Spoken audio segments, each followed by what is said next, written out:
A baby's born. Wrap up a baby gift of $5,000, will ya? What? At Sophia's carefree tone, I couldn't help but exclaim aloud.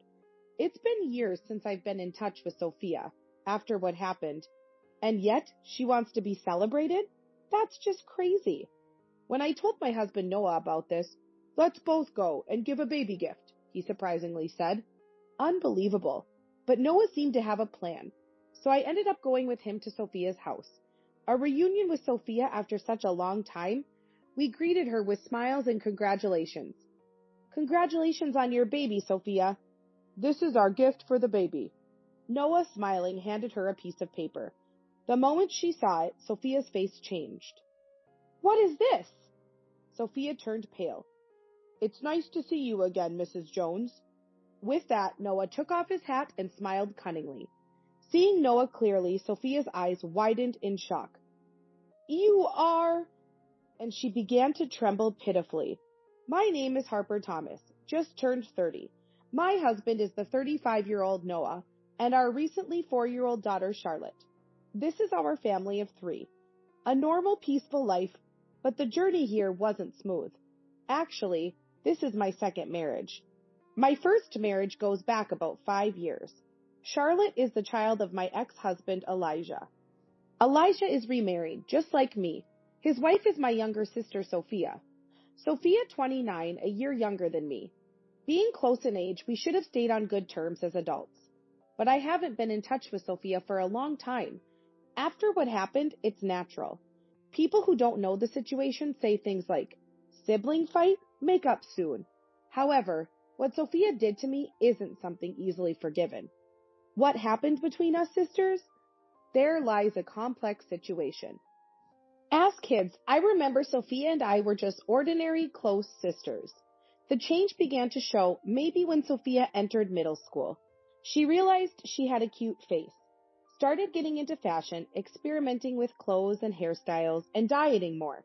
Naturally, her studies started to suffer. Sophia was getting scolded more and more by our parents and teachers. Moreover, my presence probably added pressure on her. Not to toot my own horn, but I was relatively good at academics, maintaining decent grades. Sophia would get upset being compared to me. Of course, I tried to support her.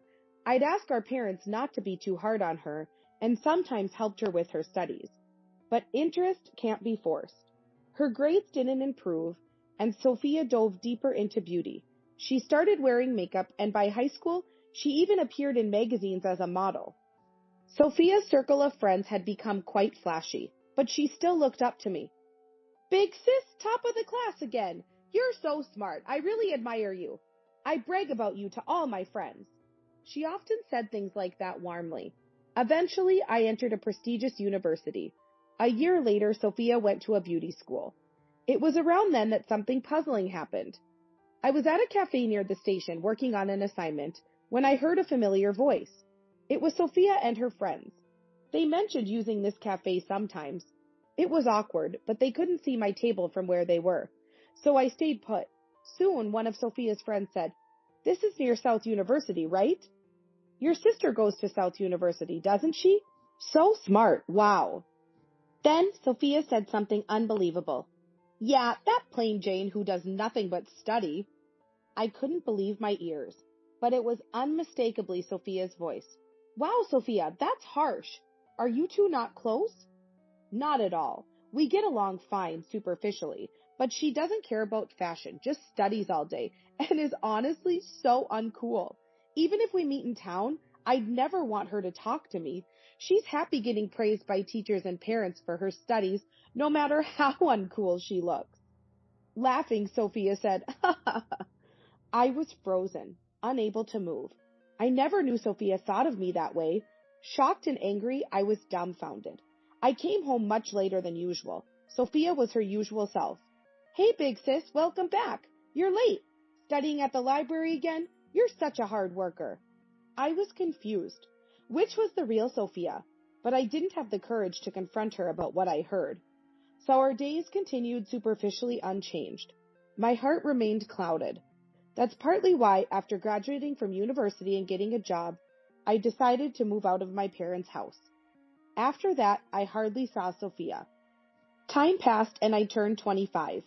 Around this time, I was set to marry Elijah, a college classmate. We reconnected at an alumni meeting and hit it off. Elijah was an ordinary employee, but his family owned a lot of land in prime urban locations. In other words, he was from a wealthy family. However, that didn't matter to me. I was attracted to Elijah's generous personality. With our wedding approaching, I went back home to introduce Elijah. Of course, Sophia was there. Sophia, now a working adult, had become an esthetician. She must have been really into beauty. Her makeup, style, and fashion were perfect, like a model's. I was nervous at first, but Sophia laughed freely and congratulated us as before. My heart gradually warmed to Sophia again. Maybe back then, Sophia was just a moody teenager. Time has passed and we've both grown up. I convinced myself of that. Soon, Elijah, Sophia, and I, being close in age, became good friends. Sometimes the three of us would hang out together. It would have been tough for Elijah if Sophia and I were still awkward. This is good. After marrying Elijah, I quickly got pregnant. I decided to give birth near my parents' home. So I discussed with my parents and started visiting a hospital nearby. It was a busy time. I had severe morning sickness and had to be hospitalized for a while. My parents visited, but I rarely saw Elijah or Sophia. But I was too ill to worry about that. I didn't have the luxury to worry about others. Looking back, I wish I had paid more attention. Maybe then I would have noticed. And then I went into labor. A healthy baby girl was born. Her name is Charlotte. But my health took a while to recover, so I stayed at my parents' home for some time. Elijah, busy with work, didn't visit, only sending messages and calling. Eventually, my health improved bit by bit. Finally, I could return to Elijah's home. What would Elijah say when he saw the baby? Thinking lightheartedly, I opened the door. Elijah, I'm home. No answer. As I opened the living room door, a shocking scene unfolded. Elijah and Sophia, half-dressed, intimate, like lovers. What? I was speechless. Elijah hurriedly got dressed. In contrast, Sophia was oddly calm. What the heck is going on? Harper, this is a misunderstanding. Welcome back, big sis, Sophia said, smiling. Not welcome back. Explain this. What? Isn't it obvious? We're in a relationship like this, Sophia nonchalantly said, wrapping her arm around Elijah's. My head was pounding. What was Sophia talking about? Resigned, Elijah apologized. I'm sorry. What's that? I can't believe this. It's unbelievable, both of you. Even with me and Charlotte here, it's just wrong. Confused, I rushed out of the house. But where could I go? Reluctantly, I took Charlotte and went back to my parents' house. As I explained the situation to my parents, my mobile phone rang. It was Elijah. I'm sorry for surprising you earlier, Harper, but Sophia and I have developed feelings for each other. I want a divorce. What? What are you talking about? We have Charlotte, remember? Child support for Charlotte. So? I couldn't understand what he was saying. Confused, I listened to Elijah's explanation, why he got involved with Sophia. It seems Elijah found Sophia cute the first time he saw her, but she was his wife's sister. They became close as relatives of similar age. Then I was hospitalized for morning sickness. During that time, Elijah and Sophia grew closer. Sophia had tearfully confessed that I had always been mean to her since we were kids. Big sis always called me stupid. I never said such terrible things. It was clearly a lie by Sophia, but Elijah believed her story. His own complexes played a part in this. Elijah, coming from a wealthy family, had entered university through a large donation. In other words, it was an unfair admission. He hadn't gotten into the prestigious university on his merit. These complex feelings made him feel inferior to me, who entered through general admission. This background led Elijah to empathize with Sophia. He believed her story and became disappointed in me. You're smart and responsible, sure, but that doesn't mean you should belittle Sophia. I'm disappointed in you. Marrying such a mean-spirited woman was a mistake. What are you talking about? That's a lie by Sophia. Don't believe it. No, I'm not being fooled. I'll sign the divorce papers and send them to you. Wait a minute. Listen to me. My cries were in vain as the call ended. Unbelievable. He believed such lies. I was stunned. A few days later, overwhelmed by everything, I came down with a fever. My parents, knowing everything, comforted me and took care of Charlotte. How pathetic. I need to recover quickly and sort out this mess. While I was thinking this, the entrance door opened. I thought it was someone else, but it was Sophia. Oh, big sis, you're here at home, Sophia said nonchalantly as she returned. I couldn't suppress the trembling anger. What are you talking about? What do you mean, Sophia? Lying and deceiving Elijah, I shouted. My parents heard the commotion and rushed over to stop us. But we didn't stop. I've always hated you, big sis. Sophia spoke in a lower tone than usual, slowly. Just because you were good at studies, you received all the love and expectations. I couldn't stand it. So, I wanted to take away what was most important to you. The house fell silent at Sophia's confession. I couldn't believe Sophia had such thoughts. Anyway, focusing on beauty paid off. Elijah is just a typical man. Fell for it easily. Sophia spoke with a smile. I was speechless. So the Sophia in that cafe was her true self. What had I been seeing all this time? The real Sophia hated me so much. I had only seen the convenient illusion of a doting Sophia. Stunned, I watched as Sophia casually gathered her things to leave. Elijah's house is so plain and tacky. It's not my taste at all. I'm going to change everything. Apparently, she planned to stay at Elijah's house. Despite my parents' attempts to stop her, Sophia left briskly. Dizzy, I found myself sitting in the hallway. Then, my daughter Charlotte began crying in the other room. I needed to comfort her, but I couldn't move. Supported by my parents, I finally managed to stand up. I don't remember much after that. All I knew was I didn't want to see Elijah and Sophia's faces. After discussing with my parents, we concluded that divorce was the only option. I cried, not for myself, but for Charlotte. Even in this situation, Elijah showed no concern for her. Such a terrible father. But then, maybe it's better not to have such a father. That thought was one of the reasons I decided to divorce. I quickly signed the divorce papers Elijah had mailed and delivered them to the office. Thus, my first marriage ended unceremoniously. Fortunately, my parents supported me. They harshly told Sophia not to come back home. Thanks to that, I never had to meet Sophia again. Gradually, I regained my composure. Sophia and Elijah might have married, but it no longer mattered to me. I had to protect my life with Charlotte. Time passed. Luckily, my workplace was within commuting distance from my parents' home, so I didn't have to change jobs. I worked hard, desperate. Although the alimony from the divorce trial was paid without delay, I was a single mother. I had to save as much money as possible. I was a bit anxious. My friends might have noticed. One day, a friend suggested introducing me to a man she knew. Initially hesitant, I agreed to meet him, assured he was a sincere person. His name was Noah Thomas, 5 years older than me, tall and well-built. I thought he'd be intimidating, but he was surprisingly serious and kind. Busy with work, he hadn't had much luck with women before. We were naturally drawn to each other. Charlotte warmed up to him as we spent time together. Then, one day, Noah said he wanted to protect Charlotte and me. I cried, moved by his words. Later, we got married. Now we live a simple but happy life as a family of 3. I thought I had nothing to do with Sophia anymore. But then one day, relaxing at home, my mobile phone rang. Instinctively, I answered. Big sis, how are you? Hearing Sophia's voice, I trembled. I should have checked the screen before answering. Too late for regrets. What do you want? I replied as coldly as I could. I didn't want any more disturbances in my peaceful life. Then, Sophia cheerfully said, A baby's born! Wrap up a baby gift of $5,000, will ya? What? After years of no contact, her expecting a celebration was absurd. And $5,000? No less? Ridiculous.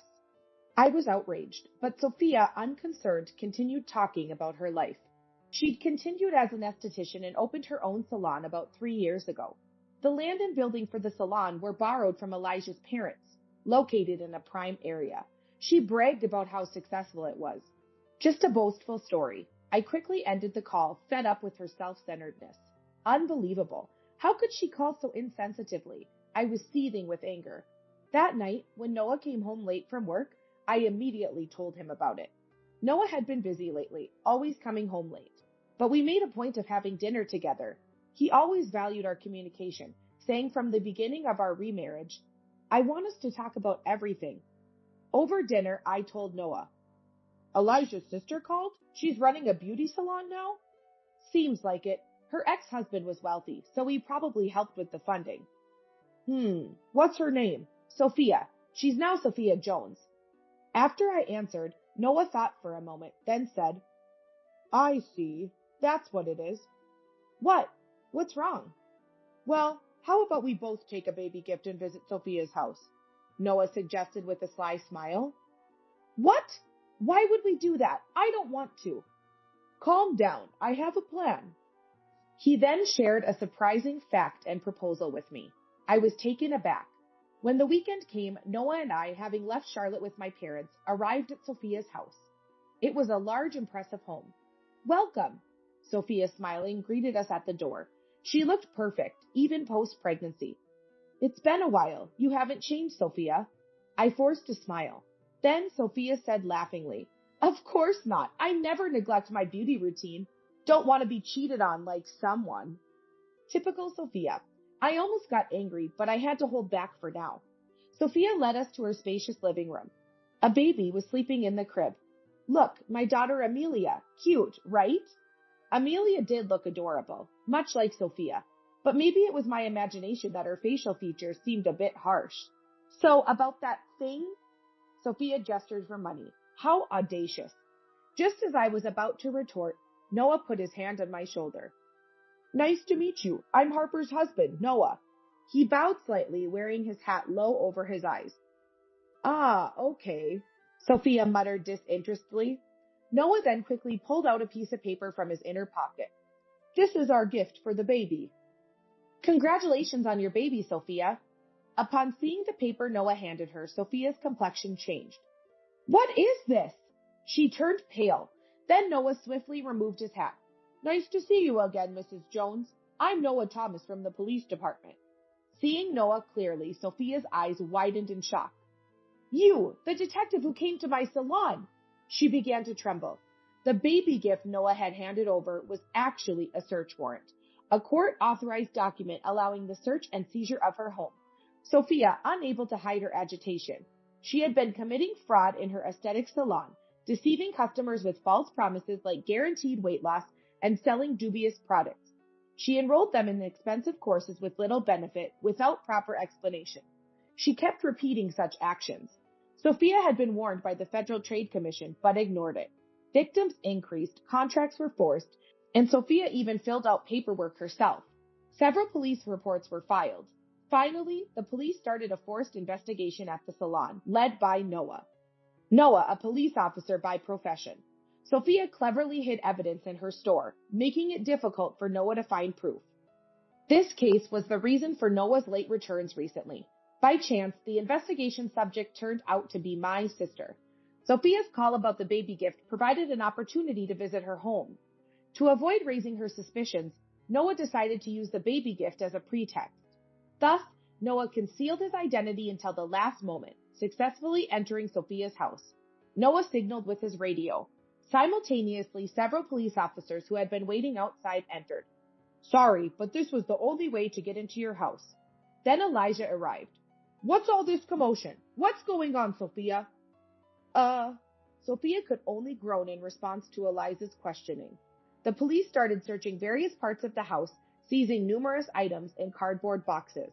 As Elijah began to understand the situation, he questioned Sophia further. He seemed unaware of my presence. In panic, Sophia suddenly lunged at one of the officers entering the house. Stop! Don't mess up my house! Sophia shouted. Noah raised his voice. Don't interfere! I'll arrest you for obstructing public duties. Hearing arrest, Sophia reluctantly let go. Her face twisted in frustration. But this wasn't the end for Sophia. She glared sharply at Noah. I'll tell Sebastian, Elijah's father.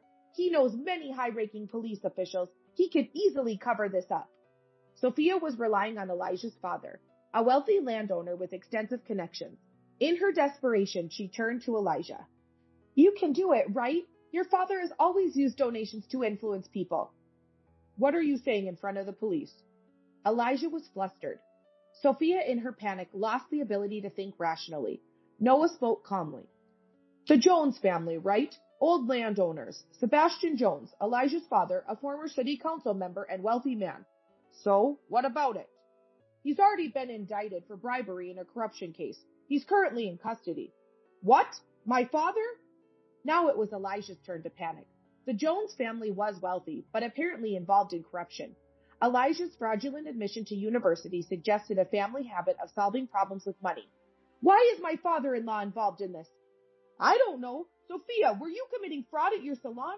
Shut up. Now's not the time. Elijah and Sophia began arguing bitterly. Amidst the chaos, I quietly addressed Sophia. Isn't it time to give up? It's unbecoming. What did you say? You lied again. 4 years ago, you made up lies about me to Elijah, crushing my heart. And now, deceiving your clients for your own benefit?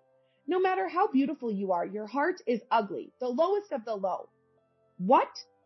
Sophia opened her mouth to respond, but then a police officer's voice came from the back room. We found a work computer. Sophia bit her lip in frustration, likely knowing it contained incriminating evidence. Mrs. Jones, we'll discuss this in detail at the station. Please come with us. Sophia slumped in defeat, her face a picture of despair. It seemed she no longer had the energy to resist. Initially, Sophia denied the fraud charges at the station, but analysis of her computer's data uncovered evidence. She was arrested for fraud, extortion, and forgery. Her aesthetic salon, opened 3 years ago, was apparently in the red from the start. Her aggressive product promotions were desperate attempts to secure sales, but she didn't want anyone to know about her worsening financial situation. Pride had driven her to claim her business was thriving. Her sudden demand for a $5,000 baby gift must have been employed to cover her shop's losses. Dozens of customers had filed complaints against Sophia. The salon, facing hefty damages, went further into debt and closed down, leading to bankruptcy. Elijah and his family, who had invested capital, were furious. Understandably, Sophia was divorced, but Elijah's family wasn't spared either. His father, Sebastian Jones, was arrested for bribery. Their family had to liquidate all their properties to cover debts. Elijah, who had worked for his father's real estate agency, found himself ousted when other executives took control following his father's arrest. He later found work at an unrelated company, but he struggled, being overworked and underpaid. In such a state, he couldn't possibly take care of a child. Amelia, their daughter, was temporarily placed in children's foster care. Poor Amelia's birth into such a family seemed nothing but misfortune. Amidst these tumultuous days, I had been pondering something. Months later, I attended Sophia's trial to ensure she showed remorse. It felt like my final duty as her sister, but reality was harsh. In court, Sophia kept insisting, I'm not at fault, denying all fraud charges despite clear evidence. I only helped because the client said they wanted to lose weight, to be beautiful, she argued. Dark circles under her eyes, her appearance had turned frightful. Her hair was disheveled, her once cared-for beauty was gone. Her life choices were evidently reflected in her face. Sophia's state was pitiful. Reflecting on everything, I realized it all started with her jealousy towards me. But I never mistreated her. Our parents, initially upset with Sophia's lack of interest in studies, had stopped scolding her. Sophia had developed her complexes and twisted perceptions on her own. Afterward, Sophia began to lie blatantly. It continued until the lies became her truth. Now, Sophia is just averting her eyes from reality. She concocts twisted facts and doesn't believe she's at fault. This is the result of her delusions. Poor Sophia. Eventually, the verdict was given. Due to the severity of her actions, she received no probation and was sentenced to 3 years in prison. It was expected. Yet, I couldn't help but wish for her to wake up to reality. I hope she considers the pain her lies caused others, even just a little. In prison, I hope she takes a hard look at herself. Months later, on a certain holiday, Charlotte, Noah, and I were at the park. We spread a leisure sheet on the grass, enjoying a light picnic. I want to eat the tuna sandwich first, Charlotte exclaimed. Hey, Charlotte, save some for Dad, Noah replied, and she laughed joyfully. We were back to our happy life. It reminded me of my own peaceful family upbringing. One thing is clear from this ordeal. I'm not perfect. I felt envy too. But rather than harming others with petty jealousy, I want to cherish empathy and focus on the small joys of daily life. That way, I won't be consumed by dark emotions. Charlotte and Noah happily ate their sandwiches. I quietly wished for these tranquil days to last forever. Sorry, honey, I've taken a wonderful fiancé. Are you upset that I'm happy? Jealous. Haha. Why do those people who can only look down on others end up with such hideous faces? As if her once cute face was a lie, my sister's face in front of me looked distorted. She looks down on not just me, but my husband as well. My anger reached a peak and exceeded the limits of my patience. My name is Amy. I'm 27 and I work at a printing company. Though it's a printing company, I'm not operating heavy machinery. I'm in the design department.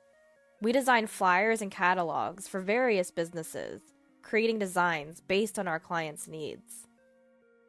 Even though the demand for printed materials has decreased due to digitalization, designing is still a busy and rewarding job.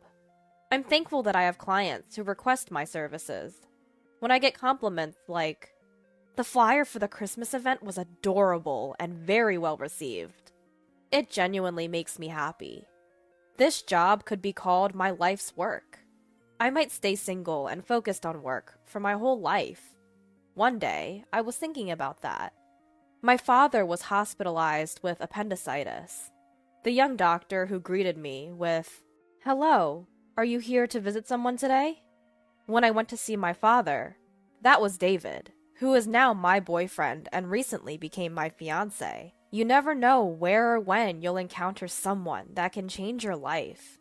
Even though I say nothing's more important than a job, I buy marriage information magazines as soon as the topic of marriage comes up. I guess I'm more excited about this than I thought. I flipped through magazines while having tea in the living room of the house. That's when it happened. A sudden snatch. My magazine was taken. Hey! What's this? A bridal magazine? Why are you looking at something like this? It's none of your business, Sarah. The person who abruptly took the magazine from me was my younger sister by 2 years, Sarah. You're thinking about marriage? You should look at yourself first. You should know your place. You're thinking about marriage when you don't even have a boyfriend. In contrast, I've never been without a boyfriend. Speaking of which, my current boyfriend is... And so, my sister began boasting about her boyfriend, without anyone asking. My sister has always been like this. Unlike my plain face, she's very cute. She's always been popular. Everyone around her spoils her. Besides our parents and me, everyone around my sister has always agreed with whatever she said. As a result, she began to think of herself as the center of the world. My younger sister, who grew up arrogant, began to look down on me at some point. "Don't come near me. I don't want your face reflecting off mine. Even if you study with that brain, you won't get good grades. Why don't you stop trying?" Ah, I got another confession from a guy. It's so tough being this popular. I'm sure you feel jealous. She would just go on and on like that.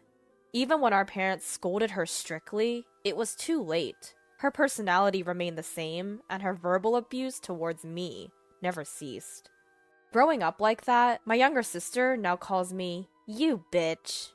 Fed up with my sister's boasting about her boyfriends, I sighed and finally spoke up. "I do have a boyfriend. In fact, we're engaged. I'm looking at these bridal magazines because we're getting married soon." Upon hearing that, my sister stopped dead in her tracks. If she thinks she's seen it seriously, she'll see a grin and a sarcastic smile. "Oh, really? There's someone who actually likes you? I wonder what he sees in you." "He likes my cheerfulness and positivity." "That sounds like a lie. He probably treats you like a housekeeper." "I plan on continuing to work, so he understands I can't be the perfect housewife." Upon hearing that, my sister reacted with exaggerated surprise. "Wow! You're gonna keep working even after getting married? You poor thing! You must be marrying a poor man." Her words rubbed me the wrong way. It seems she just can't help but look down on me. Money is not a problem. He's a doctor, so his income is stable. It's just that I want to keep working. When I retaliated, my sister suddenly fell silent. I sighed and went back to my room. A doctor. I see. Without knowing that my sister was leaking a meaningless mutter. The first thing to do once you start discussing marriage is to introduce the fiancé to your parents. And so David came to my house. The mood changed dramatically the moment my sister showed up after David had finished greeting our parents. Oh, so this is your fiancé? He's quite handsome. Sarah, I thought you were going out. If my sister's fiancé is coming over, of course I'd cancel my plans. I had been relieved that my sister was not around, even if it was just by chance. I had a bad feeling about it. In the past, when we were still students, my sister stole my boyfriends, multiple times. Once we became adults, I stopped having boyfriends, and since my sister kept having new ones one after another, such incidents no longer occurred. My little sister's return made me feel uneasy, but as expected, my little sister has become an adult. I'd like to believe she wouldn't steal my fiancé. My sister acting all chummy with my fiancé, David, my fiancé, blushing, perhaps only in my imagination. My worst fear. Can we pretend this whole marriage thing didn't happen? I've decided to break up with you and start dating Sarah. Came true. Right on target. I never thought that even if I got old, my sister would steal my boyfriend. Sorry, I stole your fiancé. But it couldn't be helped after all. David found me cuter and more charming. He proposed so passionately. Oh, it's a sin to be cute. My sister, who was not apologizing at all, and was arrogantly looking down on me. Next to her, David, who was my former fiancé, also said while laughing, "Really? I had no idea you had such a cute sister. If I knew, I wouldn't have engaged with you. It's good that we broke up before the marriage." The moment I saw his distorted smile, all my feelings for him vanished without a trace. All that was left was a feeling of disgust. I'm also glad I didn't marry you. A man who can go to another woman so easily. I'll gift him to you, with my best regards. Sounds like you were sorely defeated. Exactly. You're not cute till the end. I wasn't being a sore loser. I genuinely felt this way. Apparently, the two of them in their fantasy world didn't get it. Interacting with you guys is a waste of time. Goodbye. She's such a sore loser. We're the ones who were wasting time. We're never gonna meet again. Bye. Until the end, they looked down on me and left. After that, we never met because our furious parents banned them, but I only heard that they got married. But it doesn't matter anymore. 3 years have passed since I separated from my sister and her husband, and I, now 30, am still working hard as ever. During this time, one of my clients liked my work and started requesting for me repeatedly. His name was Charles. As I talked to Charles through work, somehow he asked me out for dinner. Next, he asked me out for a date. During one of our dates, he proposed to me. To be honest, I was very happy. Charles is a very sincere person. I thought he wouldn't do anything like my ex. But, apparently, the incident with my sister had left quite a trauma in me. No way, but I couldn't help but wonder. That's why I told him honestly, about my sister, about my ex-fiancé. I showed him my sister's photo, gauging his reaction. But his expression didn't change when he saw my sister's picture. He looked away indifferently from the photo and gave me a gentle smile. I hate to say this, but I used to be pretty popular. I've met more cute and beautiful women than your sister. But for some reason, I didn't fall in love at all. I thought I'd be single for the rest of my life without dating anyone. But I was wrong. What do you mean? I think I have a good eye for people because of my job. No matter how beautiful or well-dressed a person is, they can't beat inner beauty. That's when I realized when I met you, Amy. What do you mean? I thought you shone very brightly. Eh? When we were talking about work, I thought that Amy was so bright and beautiful. You smiled happily. I could tell that you were really enjoying your time with me. I could really feel that you were really enjoying life. I thought you were dazzlingly beautiful. What? What? Hold on. This is super embarrassing. Despite my flustered reaction, Charles continued. Amy, you are beautiful. More beautiful and charming than anyone else. I have never met a woman as wonderful as you. I would like us to date with the intention of marriage. Truly, I really think of you as— Stop! No more. It's too embarrassing. I was blushing hard, but Charles's words didn't stop. He continued to compliment me, even after I accepted to date him. Gosh, it's too embarrassing. Charles and I got married, and we happily became a couple. Our married life has been smooth, and I feel like we've grown even closer than we were before the wedding. We share the household chores, doing them whenever we can. Since my husband lived alone for a long time, he might even be better at household chores than me. His cooking is the best, especially when I'm tired. On our days off, we often go out together. One such day off, we went to look at furniture as Charles had mentioned wanting to see some. And it was then that I ran into the devil from my nightmares. Oh my, I thought I spotted a plain-looking woman, but it's you. I heard a voice behind me as I was looking at the bedding section. I didn't have to look to know who it was. Even though 4 years had passed since we last saw each other, she was unforgettable. Sarah! It was my younger sister. Next to her was my ex-fiancé, David. Sarah's face seemed to have hardened since the last time I saw her. Whether it's because of her age or her personality becoming more pronounced, I couldn't tell. David, standing beside her, was also smirking, but he seemed to have lost weight. What brings you here? Nothing much, just looking at furniture. This place has a lot of expensive imported stuff. It's not really for people like you. Her condescending attitude was as annoying as ever. David nodded in agreement. Yeah, exactly.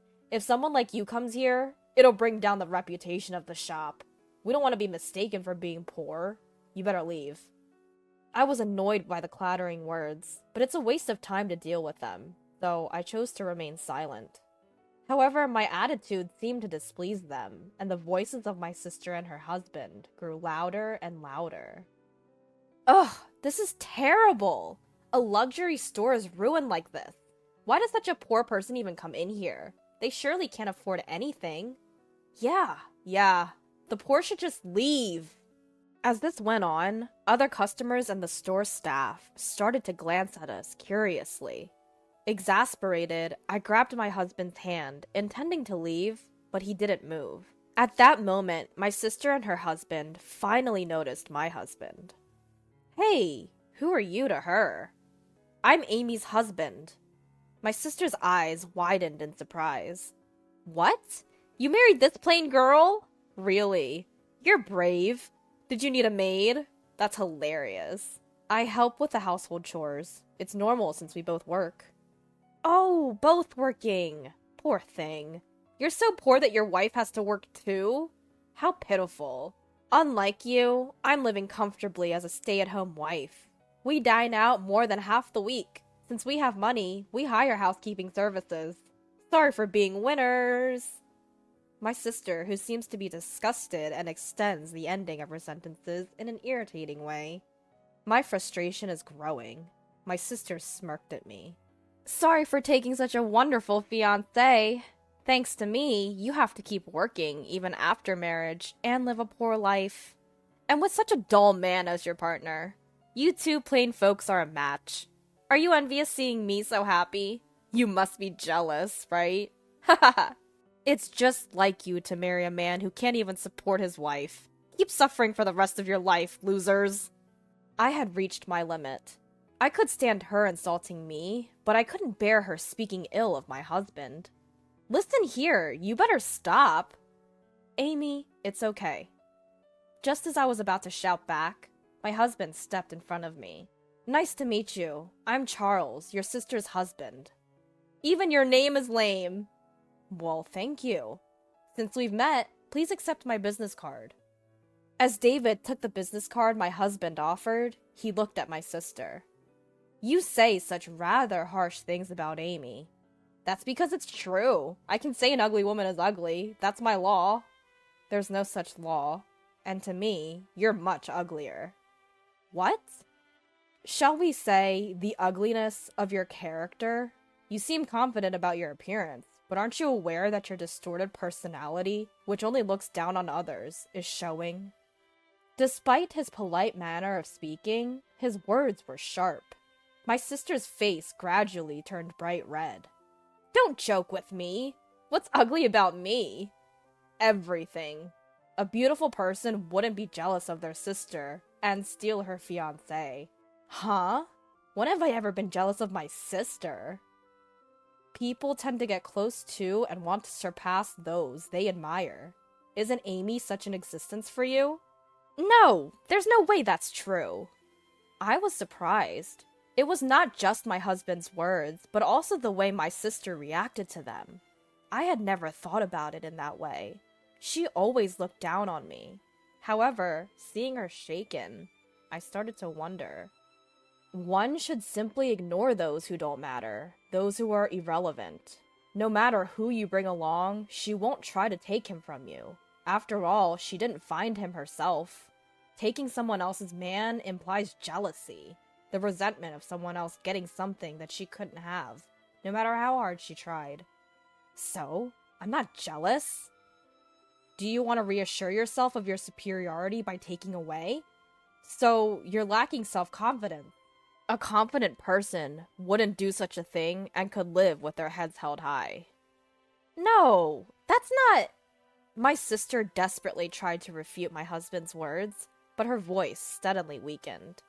Hey, you son of a bitch! David suddenly broke the silence, raising his voice. With a pale face, he kept switching his gaze between the business card and my husband, shaking my sister's shoulders. What on earth? What's going on? This name! I thought I'd seen it before, so I looked it up. And when I did... Huh? Charles Taylor? So what about it? It's the name of the hospital where I work. Huh? A hospital? Let's see. It's Taylor Medical Association. Wait. He's Dr. Taylor's son, the director and the head of the hospital. What? Are you sure? It's such a common last name. It could be someone else, right?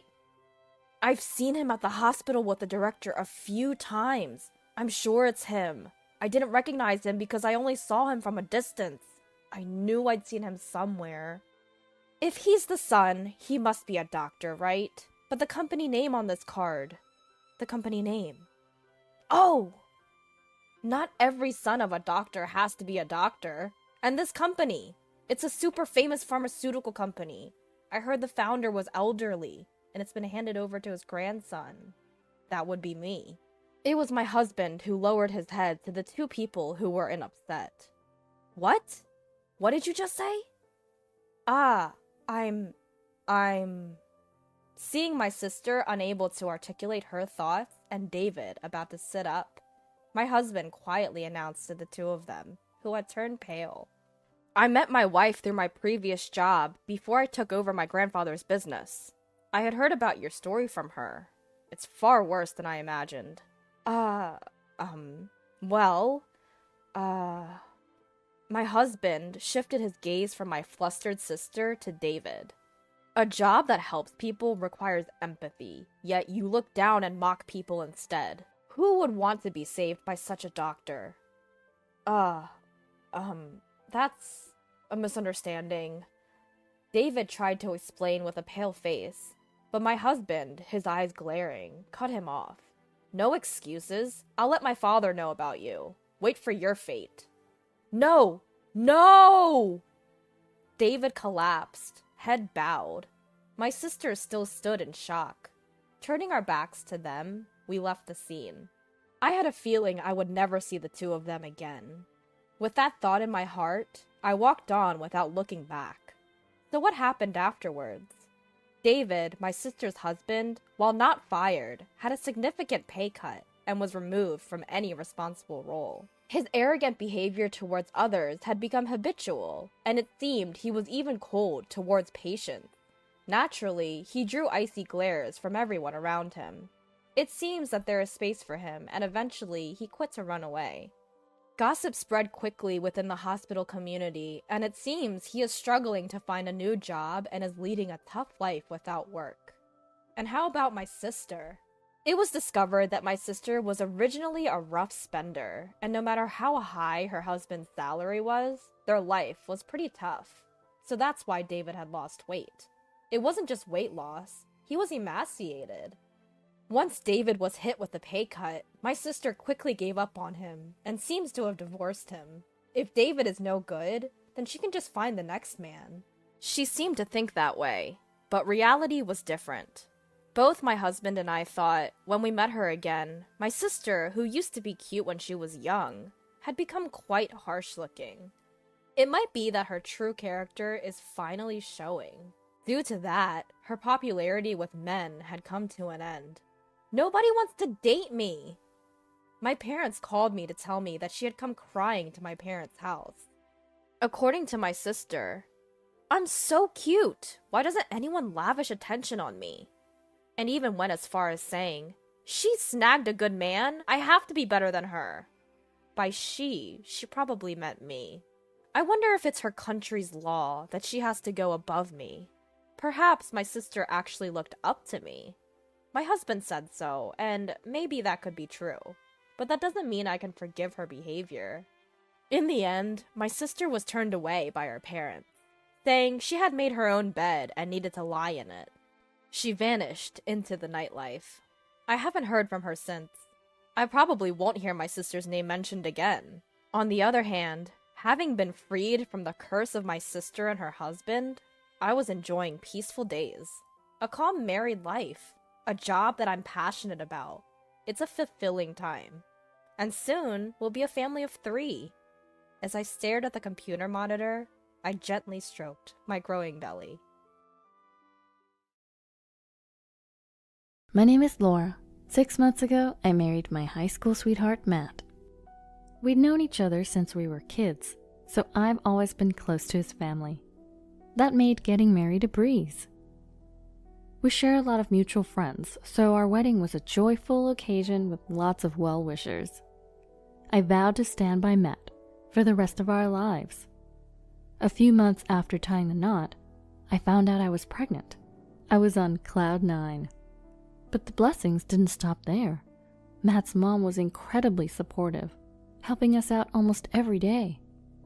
We'd been living with Matt's parents since we got married. Matt is an only child and was raised with a lot of love and care. So, when we decided to get married, living with his parents seemed like the natural choice. I had no issues with it, so I agreed right away. From the day after our wedding, I enjoyed doing household chores with my mother-in-law and chatting about various things. When I announced my pregnancy, she cried tears of joy, as if it were her own good news. Whenever I tried to do something around the house, she'd say, "Don't worry, Laura, I've got this," and take over. "I'm feeling fine today, really." But she'd insist, "You have to think of the baby first, rest up," and stopped me from doing anything. I appreciated her concern, but it got to the point where I was bored out of my mind. I had been working part-time, but I quit my job as soon as I found out I was pregnant, on the advice of both my mother-in-law and Matt. So with nothing to do at home, I was going stir-crazy. I feel like moving around a bit. Can I go shopping? Need anything?" She'd say, "Absolutely not. You're not even in your second trimester yet. You need to rest." And wouldn't let me leave the house. I understood she was concerned for me, but it was suffocating. She had a miscarriage before she was pregnant with Matt because she continued working. So she was worried I'd end up the same way. "If you're not careful, you'll end up in the hospital like I did," she'd warn me. I didn't want to create tension, so I decided to take it easy until my second trimester. Once I reached that milestone, she started allowing me short walks. Matt and I would go out on his days off. We'd buy some snacks from a local store and have a little picnic. Or sometimes I'd go for a walk with my mother-in-law while shopping. She even started cooking with me again. I realized she was just concerned for me during the early stages of my pregnancy. Then, at 38 weeks, my water broke while I was climbing the stairs at home. Matt and my father-in-law were at work, so my mother-in-law drove me to the hospital. Matt had already coordinated everything with the hospital, so by the time Brian was born, he was right there with us. First, Matt held Brian in his arms. "Oh, he's so adorable," Matt said, his eyes welling up with tears as he lovingly looked at Brian. Seeing him like that made me tear up too. "Thank you, Laura. I'm so happy right now," Matt said, smiling at me, and I couldn't help but cry. "May I come in?" My mother-in-law, who had kindly stepped out of the room, peeked her head in. "Go ahead and hold him, Mom. He's really cute." Matt handed Brian over to her. I felt a bit awkward. My mother-in-law had been so supportive and was eagerly awaiting her grandchild. What would she say now that Brian was here? The thought made me anxious. "Thanks to you, we were able to have Brian safely. Thank you so much." When I said that to her, she blurted out something unexpected. "He doesn't look like him." "What?" I had to ask her to repeat herself. "What do you mean?" "He doesn't look like Matt. Are you sure he's Matt's child?" What was she talking about? This should be a happy time, but my heart was racing uncontrollably. "What are you saying?" Matt immediately confronted her, but she continued without apologizing. "Look at the baby pictures of Matt. Brian doesn't look like him at all." She showed us a baby picture of Matt on her phone. Well, they don't have to look exactly alike. Before I could finish, she stormed out of the room, saying, "I can't deal with a child whose parentage is in question." "Hey, Mom." Matt followed her out, leaving me alone. I looked at Brian's face and started to cry. He looked so much like Matt, especially around the eyes and ears. Matt never returned to the room, only texting me, saying he was going home with his mom. I couldn't believe his behavior, but I was too exhausted to confront him. A few days later, on the day of my discharge, Matt came to pick me up, but seemed down. "What's wrong? We get to live together starting today," I said, but he didn't look happy. "Mom's still upset. Try not to provoke her." I just gave birth and am mentally and physically exhausted. Why do I have to be considerate of her on the day I'm discharged? I didn't say anything to Matt, and the ride home was silent. The tension didn't ease up even after we got home. In fact, as soon as I got home, my mother-in-law said to me, "Oh, you're back?" I was treated with such sarcasm. My father-in-law avoided eye contact, and my mother-in-law made snide remarks. "I've told you many times this child is Matt's. His name is Brian. Won't you please love him?" But she ignored me completely. "Say something, Matt," I cried to Matt, but he coldly said, "Well, it's true. He doesn't look like me." At that moment, my tears stopped. Matt, who should have been on my side, had abandoned me. Looking back, Matt should have stood up to his mother that day. But in the end, he sided with her. I felt empty and gave up on the idea of my mother-in-law ever loving Brian. Matt wasn't helping with childcare either, and my stress kept piling up. "Can you feed him formula while I take a shower?" When I asked, Matt said, "I've been working all day. Why should I lose sleep over a child who might not even be mine?" I can't believe this. Never mind. I fed Brian the formula myself and took a quick shower as soon as he fell asleep. That was my life. If it had only been my mother-in-law, I would have gotten a DNA test to prove her wrong. But even Matt didn't believe Brian was his. That hurt more than anything.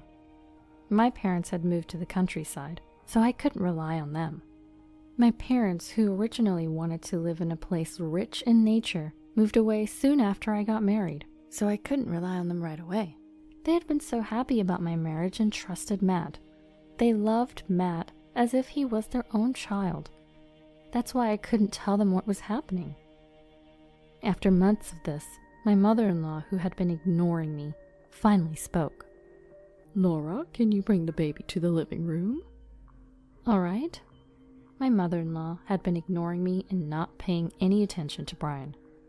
I thought she was going to apologize. However, my expectations were quickly dashed. When I got to the living room, both she and Matt were sitting there. Could you please leave with that child? What? I was stunned and couldn't find the words. She looked at Brian and said, He still doesn't look like him. I've had enough. Matt said nothing. At that point, I didn't care anymore. Fine, if that's how you feel, I'll pack my things and leave, I said, signing the divorce papers and started packing. Matt said nothing and continued chatting with his mother. Make sure you pay child support. How can we, when we're not even sure he's Matt's? My mother-in-law retorted. I was so angry, I left without another word and went to my parents' house. I explained everything, and although they were initially confused, they welcomed me. I decided to stay with them until I found a job and saved some money. I, of course, had requested child support for my ex-husband through a lawyer, but the money was never transferred. I myself didn't want to have anything to do with my ex or his parents anymore, so I never pressed the issue of the unpaid child support. Years passed. Brian was about 6 years old. I got a call from a local friend who also knew Matt, informing me that Matt had died in a car accident. Of course, I heard about it right after it happened, but I didn't want to get involved, and Brian was going through a busy, active phase, so we didn't attend the funeral. Months later, I happened to be meeting up with local friends and returned to my hometown for the first time in years. Before going to my friend's house, I decided to buy a gift, so Brian and I went to a department store we used to visit as a family. Laura? I turned around to see my mother-in-law, whom I hadn't seen in years. As I stood there stunned, she quickly approached us and said, You're Brian, right? And started talking to Brian. Brian, I'm your grandma. You really look just like Matt. My mother-in-law said that. I couldn't stand hearing her say that.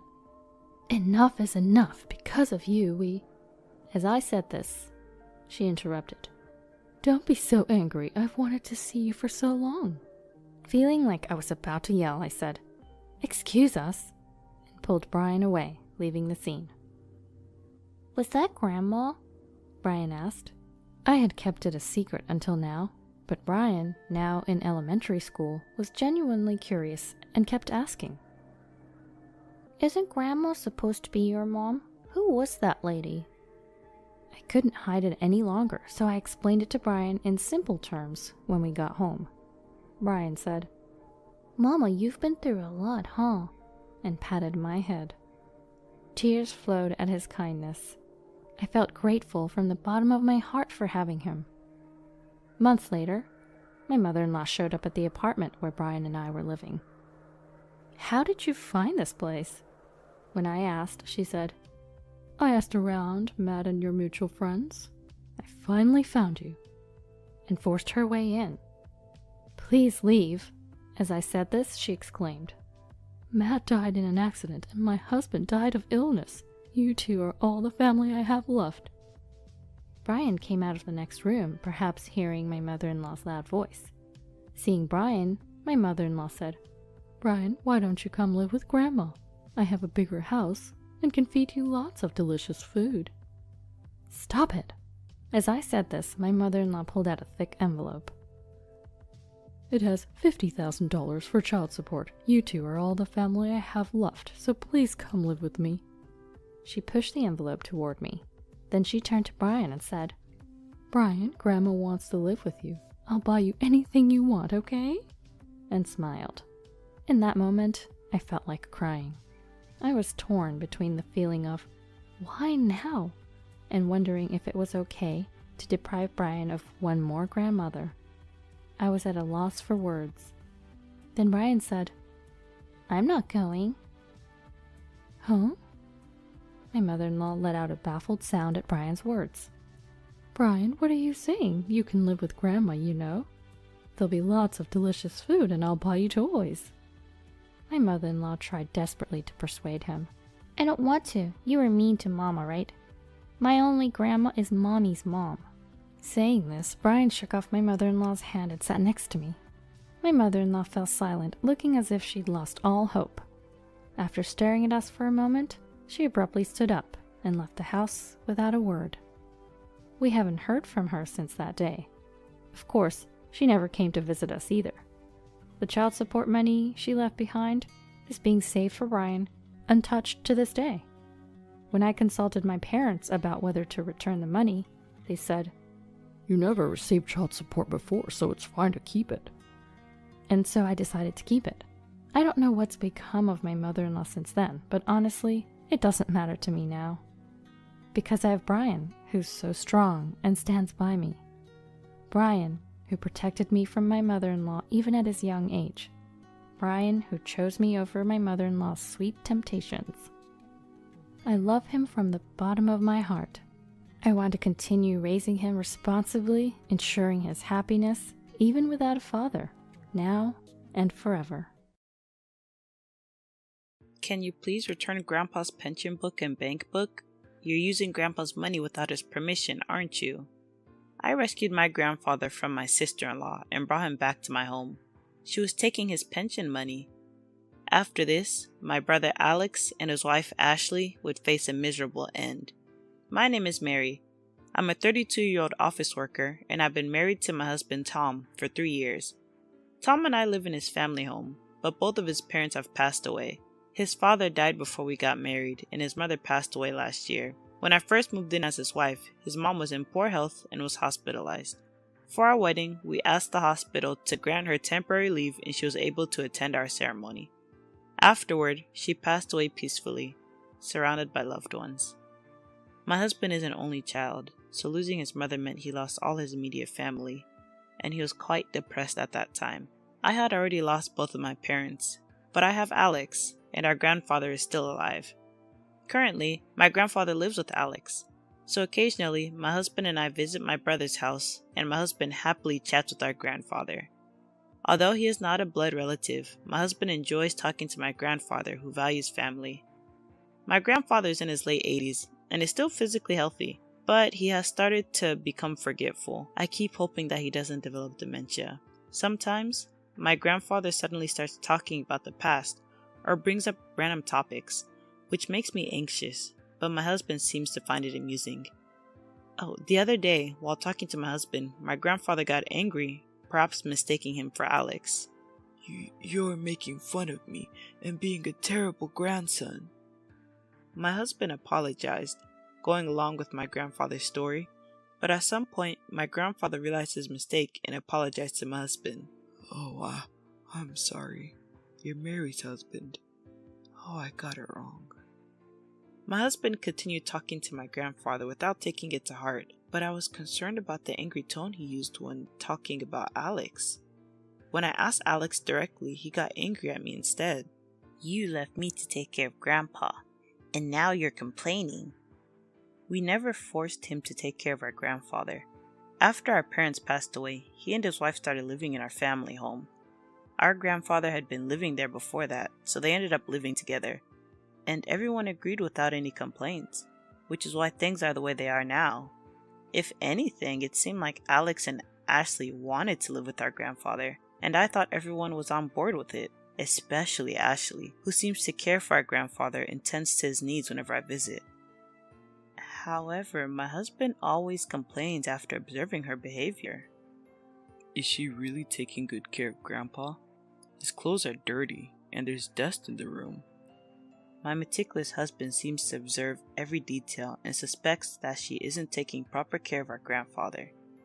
She may appear to be well organized, but my husband seems to have labeled her as two-faced. He apparently saw her scolding Alex when we visited our family home during New Year's. Make sure you tell them not to come during New Year's so we can finally have some peace and quiet. She used a harsh tone when she scolded him. A tone that I couldn't imagine coming from her usually gentle expression. Actually, I had noticed her two-faced nature before. Yeah, last winter, when my grandfather caught a cold and was hospitalized for a week, I went to visit him in his hospital room. Since the curtain was closed, Ashley didn't realize I was there and started talking. I wish he would just pass away already. When she opened the curtain and saw me, she was so surprised that she jumped. She suddenly switched her tone to a sweet one and tried to change the subject, but I definitely heard her say that.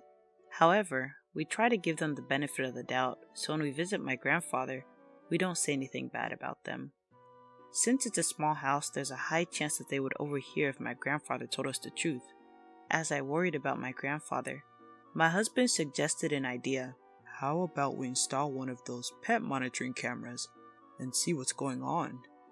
I was hesitant to install a camera, but for my grandfather's sake, we decided to set it up in a hidden spot the next time we visited him.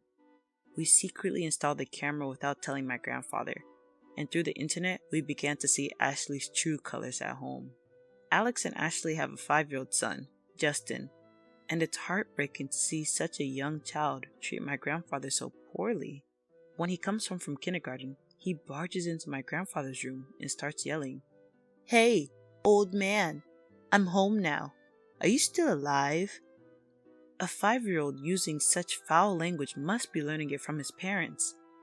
At this point, I wanted to go to my grandfather's place and scold my disrespectful nephew, but then Ashley came into my grandfather's room.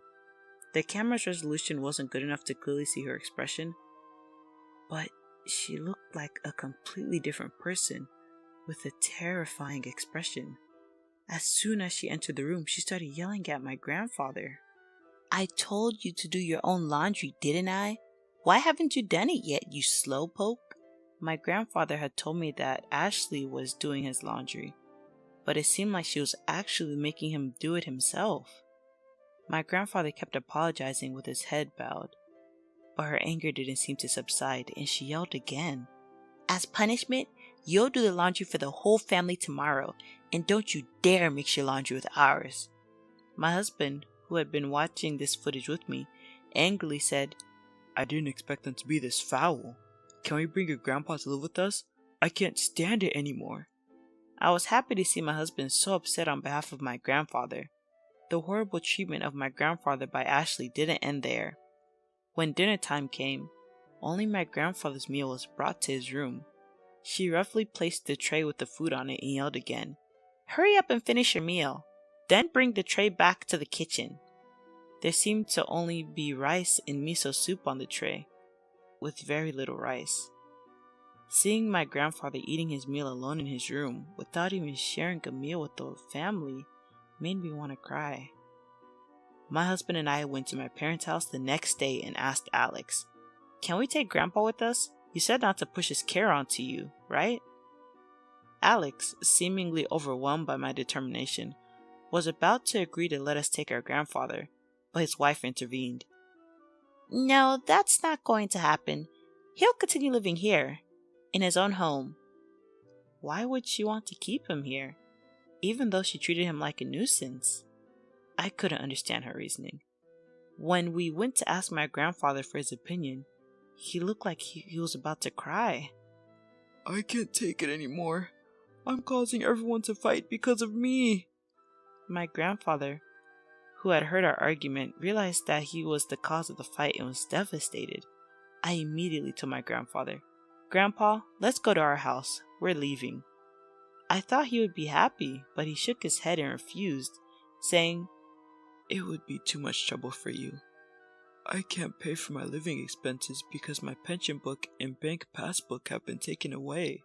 Finally, I understood why Ashley didn't want to let my grandfather go. She must want to keep him here so she can take his pension. But I won't allow that. I confronted her. "Give back Grandpa's pension book and bank passbook. You've been using his money without his permission, haven't you?" She usually had a gentle expression, but that day she revealed her true colors and glared at me with a demonic face, retorting, "I'm feeding him and doing housework for him, so I'm just using it as living expenses. It's not like I'm embezzling. That's a terrible thing to say." My husband showed her the secretly recorded video of my grandfather's room on his smartphone and began to speak. It's despicable that you've been doing such horrible things to him. If we show this video to the city office or the police, you'll be in serious trouble. Ashley suddenly became submissive, apparently affected by my husband's threat. Alex, who had been under Ashley's control until now, could not object since the video had been recorded, and he allowed us to take my grandfather home. Annoyed that she could no longer take my grandfather's pension, Ashley made a sarcastic comment as we packed up his belongings. "Poor Grandpa. Now he'll have his pension taken by Mary. Until now, you admit that you're using Grandpa's pension, right? If that's true, I want you to return that money to Grandpa. I couldn't help but retort since she had admitted to taking Grandpa's pension for herself. Ashley, thinking she had failed, left without saying anything. My image-conscious brother begged my husband multiple times to delete the video. I plan on deleting the video anyway because it would affect Grandpa's reputation. I talked to Grandpa again. Grandpa, let's live together at our place. Let's move in right now. With tears in his eyes, Grandpa replied, Thank you. Once we got his pension book and bank book back, Grandpa immediately moved in with us. Grandpa, who had come to our house, looked completely different with a bright expression. His mind seemed clear and his forgetfulness was gone. While living with Alex and Ashley, he hardly ever went outside. But since coming to our house, he goes for walks every morning. Strangely enough, only good things have been happening since Grandpa came to our house. My husband got promoted at work, and I won a lottery that I always bought. The lottery win was not a big win, just $100. It was nothing more than a coincidence, but Grandpa was about to have even greater luck. Grandpa's brother, Patrick, who had been out of touch for more than 50 years, passed away, and Grandpa was to inherit his vast fortune. Patrick had succeeded in business but remained single for life, so he had no children, and the only surviving sibling was Grandpa. Grandpa, who was about to inherit around $2 million, remained calm, but I got completely carried away, thinking about what to buy and where to go on vacation. My husband, looking exasperated, said to me, It's not your money. Since it's the inheritance from your grandfather, we must leave its use up to him. Hearing my husband's words, I began to calm down. But I was surprised when my grandfather announced he would donate his inheritance. According to him, Patrick had wanted to donate the inheritance, but since there was no official will, my grandfather inherited it all. Wanting to respect his brother's wishes, my grandfather decided to donate the entire sum. He chose to give it to the local government, and the large amount has become quite the topic in our town. The government even decided to hold a ceremony to express their gratitude. My grandfather had wanted to donate quietly, but local media caught wind of his donation and will be attending the ceremony. Now he's nervous to attend. On the day of the ceremony, both my husband and I had work, so we couldn't attend, but we encouraged my nervous grandfather before leaving. During lunchtime, I turned on the TV and saw the ceremony on the local news, with my visibly tense grandfather on screen. He was supposed to hand over the donation to the mayor and conclude the ceremony, but the venue seemed to be in an uproar. At that moment, a familiar man and woman appeared on screen, and I could hear the woman scream, "That $2 million is mine!" The broadcast cut off at that point, so I couldn't tell what happened, but the couple at the end looked very much like my brother and his wife. My coworker watching the news with me laughed, thinking it was a broadcasting accident, but I didn't laugh. I didn't know why they were there, nor should they have known about the inheritance. That afternoon, I worked restlessly, and when my shift finally ended, I hurried home to ask my grandfather what had happened. When I got home, he greeted me with a smile, as if nothing had happened, so I asked him right away, "Did Alex and Ashley go to the donation ceremony today?" Yeah, how did you know? They caused quite a commotion, and the venue was in chaos. Security escorted them out. Seeing my grandfather laughing, as if it was someone else's problem, I couldn't help but laugh too. I thought that being escorted out by security would be enough to keep them quiet from now on. However, when my husband came home, he showed me his phone in a panic. On the internet, there was a clear picture of Alex and Ashley causing a scene at the donation ceremony. Their faces were blurred, but the headline read, "Grandchildren try to forcibly stop grandfather's donation." Since my grandfather's name was mentioned, it could only be me or Alex. Online, people had already concluded it was Alex and Ashley, and there were even photos of their faces and house. In just half a day, they were identified, making me realize the frightening power of the internet. The reason they found out about the donation was apparently because a lawyer visited their home, thinking my grandfather was living there. The lawyer was asking about my grandfather, not mentioning the inheritance, But when the media started covering the donation, they went to Alex's house and he found out about the $2 million inheritance. Alex had inherited our father's house and land, which didn't belong to my grandfather. Since my grandfather had little money, Ashley had been taking his pension, but when she found out he had $2 million, she tried to stop the donation and caused a scene. However, now they were labeled as a greedy couple trying to steal the money from their grandfather, so they faced criticism online and in real life. They had their faces and home exposed. They also faced criticism at work. It even became a topic at their son's kindergarten, and they were heavily criticized by other parents, causing them to leave the kindergarten. Ashley fled to her parents' house with their son, but her parents' house was soon identified as well. Alex was bad-mouthed by his colleagues at work and eventually resigned. Curious onlookers came to my parents' house and prank calls began to come in, so Alex sold the house and fled to his wife's parents' house. However, that house had already been identified, and Alex was scolded by his wife's parents and was not allowed to enter the house. Troubled, Alex contacted me, but I had no intention of helping him, since he treated our grandfather poorly and tried to steal $2 million. I told my crying brother over the phone, "You caused this situation. If you had taken good care of Grandpa from the beginning, none of this would have happened." I hung up after saying that. I haven't received any phone calls since then, and I don't know where he is or what he's doing now. Soon after they divorced, the money Alex got from the sale of the house went mostly to child support. Although Ashley received child support from her husband, her face became well known, and she was having trouble finding a job. Since she had been a housewife until now, she didn't have any particular qualifications, so it wasn't easy to find a job. After returning to her parents' house, she could no longer go out and seemed to be living in hiding. In contrast to Alex's family, which fell apart after a series of bad events after Grandpa left home, our family has had nothing but good things happen. After the inheritance issue with Grandpa was resolved, it was discovered that I was pregnant, and both my husband and Grandpa were overjoyed. Grandpa is exercising every day by taking walks so that he can live long enough to hold his great-grandchild. My husband joked that ever since Grandpa came to our house, good things have been happening. They say that when a good luck charm enters a house, good things happen to that house. In our case, it might be Grandpa. That's why Alex's house declined after Grandpa left. I responded to my husband's clever remark, "Grandpa's a good luck charm? That might be true indeed." And we laughed together. I only married Ethan, so you two have nothing to do with it, right? Emily, my son's fiancée, said with a smile, looking at Mike and me. You two are strangers to me, so I won't be living with you or taking care of you. I was shocked by her blunt words. As she spoke, Emily's parents stood by, nodding as if to agree completely. Emily is our precious daughter, and we've raised her with care. We can't allow her to take care of someone else's family, Emily's mother said in a sharp-tongued tone. Though I was taken aback, I answered politely, "I understand." Mike and I hadn't thought for a second that we need Emily to take care of us.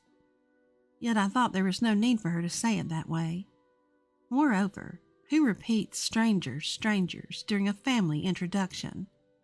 I felt a little uneasy, but what Emily's true character revealed at that moment was just the beginning. My name is Michelle, and I'm 71 years old this year. My family includes my husband Mike, who is a year older at 72, and my son Ethan, who turns 42 this year. Ethan, perhaps because he's an only child, has a gentle and relaxed personality. After graduating from science graduate school, he works in research at a major manufacturer. After getting a job, he started living alone comfortably in a condominium near his company. Judging by the rather upscale condominium, it seems he's earning a decent salary. I'm not worried about that, but as a parent, I also hope he finds someone nice to settle down with. Of course, it's Ethan's choice, and I can't force him. That's when it happened. Ethan casually came home and reported, a little shyly, "Actually, I'm dating someone right now. I'm thinking of getting married. I want to introduce her soon." Mike and I were surprised, as he had never shown any interest in women before. Sure enough, I must admit that I felt relieved. "Well, isn't that wonderful?" I said. These days, the number of single people is increasing, but if you found a good person, nothing could be better. So what's this person like?" Mike and I eagerly asked Ethan. "We'll be having a family introduction with her parents soon, so I'll introduce you to her then." Ethan said with a smile. Our conversation was livelier than ever with Ethan. "That sounds exciting," I said nonchalantly, letting my imagination wander about who this person might be, without knowing the kind of person Ethan's partner would turn out to be. Eventually, the day of the meet and greet arrived. The location was chosen by the other parents, and it was to be an upscale fine dining restaurant. We, who weren't accustomed to such formal places, were very nervous on that day. Finally, Ethan's girlfriend and her parents arrived. Her name was Emily, 32 years old, 10 years younger than Ethan. With her charming demeanor, shiny hair, and what looked like expensive clothing, she made an impression. "I'm Emily Thompson. Nice to meet you," Emily greeted crisply. Her parents, too, were dressed in high-end clothing, which made me think she must come from a well-to-do family. As it turned out, her parents run a company, and Emily works there as well.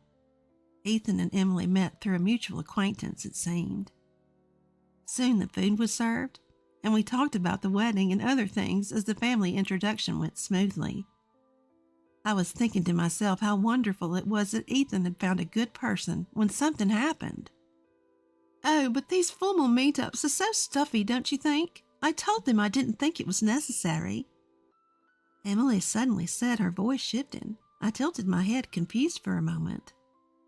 "I just married Ethan, so you two are not related to me," Emily continued, smiling at Mike and me. "You two are strangers to me, so I won't be living with you or taking care of you." I was shocked by Emily's sudden words. Emily's parents seemed to agree, nodding their heads. "Emily is our precious daughter, and we can't have her taking care of someone else's family," Emily's mother declared firmly. Feeling shaken, but maintaining composure, I responded carefully. "I understand. Just to be clear, we haven't discussed living together or anything like that. We don't plan on it, and we have savings for our care, so we're considering using a facility in the future. I don't think Ethan or Emily will be burdened with anything." "Oh, that's good to hear. I could never change someone else's diapers or anything like that," Emily said, her face beaming. Mike and I were at a loss for words, exchanging glances. Certainly the issue of living together and caregiving can be burdensome for young people. We had already discussed that we didn't intend to rely on Ethan in the future and planned to enter a caregiving facility. Even though Emily and her parents didn't know this, I was internally frustrated by her intentionally tactless way of speaking. And after the family introduction was over on our way home, Ethan came running up to us panicked. "Mom, Dad, I'm sorry about what Emily said earlier. I think she was just nervous. Maybe she said too much because of that." Ethan tried to cover for her, but all I could say was, "Well, it's fine. But she's a very frank child, isn't she?" We had our thoughts, but Mike and I understood that people nowadays are more likely to express their opinions clearly. However, Emily's words and actions seemed to escalate from there. It appears that Ethan and Emily decided to move forward with the preparations for the wedding. I talked to Ethan on the phone briefly, and he told me that the venue was in Emily's hometown, and the dates were all set according to Emily's convenience. None of Ethan's wishes seemed to have been fulfilled. Mike, having a bit of trouble with his legs, had suggested, "Wouldn't it be better to have an accessible venue?" But it seems he was overridden by the desire for a venue with beautiful decor. "Are you okay with that?" I couldn't help but ask, concerned. "It can't be helped. The wedding is mainly about the woman. Sorry to Daddy, though. While that was indeed true, I became a little worried as Ethan's wishes were being entirely ignored. I need to prepare for the ceremony now. I'm busy, so I'm going to hang up. As Ethan was about to end the call, I asked hurriedly, "You're busy, but Emily is helping, right?" Emily is busy attending bridal beauty treatments, so I'm in charge of the details." "I see." I had thought not to interfere in their affairs, but something seemed off. Since they said they'd come to our house on their next day off to discuss the wedding, I thought about taking the opportunity to talk to Emily a little.